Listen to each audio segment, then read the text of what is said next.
ভিডিওতে ভয়েস দেওয়ার সময় আবার দেখে লোভ লাগছে, এত লোভনীয় একটি রেসিপি চিংড়ি মাছের সিফুড। এভাবে ট্রাই করে দেখেন, খুবই মজা। আর রেস্টুরেন্টে যেতে হবে না, বাসায়ই এত মজার রেসিপি বানিয়ে খেতে পারবেন। এই রেসিপি বানানোর জন্য প্রথমেই টমেটো পেস্ট দিয়ে দিলাম, সাথে চিলি সস দিয়ে দিলাম, সামান্য একটু সয়া সস দিয়ে মিশিয়ে রেখে দিব।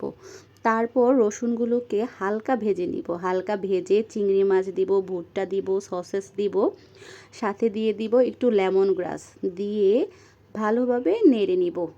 ভালোভাবে নাড়া হয়ে গেলে একটু পেঁয়াজ বড় সাইজ করে কেটে সসটা দিয়ে ভালোভাবে ভেজে নিব। একটু ভালোভাবে ভেজে গোলমরিচের গুঁড়া দিয়ে দিব আর গরম পানি দিব। গরম পানি দিয়ে ভালোভাবে ভুট্টাটা সিদ্ধ করে চিলি ফ্লেক্স দিব, পাপরিকার গুঁড়া দিব আর এলাচ দিব না, তেজপাতা দিব, আদা কুচি দিব, কাঁচামরিচ দিব, টমেটো সস দিব, দিয়ে ভালোভাবে একটুখানি সিদ্ধ হয়ে গেলে লেমন জেস্ট দিয়ে দিব। লেমন জেস্ট দেওয়ার পর ধনিয়া পাতা দিয়ে দিব, একটু লেবুর রস দিব। লেবু রস দেওয়ার পর একটু থিক হওয়ার জন্য কর্নফ্লাওয়ার দিয়ে দিব, যেন একটু গ্রেভি গ্রেভি হয়, খেতে একটু মজা হয়। সাথে একটু বাটার দেবো আর একটু টেস্ট বাড়ার জন্য সামান্য একটু সুগারও দেবো টেস্ট ব্যালেন্স করার জন্য। আমাকে এত সুন্দর লাইক কমেন্ট শেয়ার করার জন্য আপনাদেরকে অসংখ্য ধন্যবাদ। সবাই ভালো থাকবে।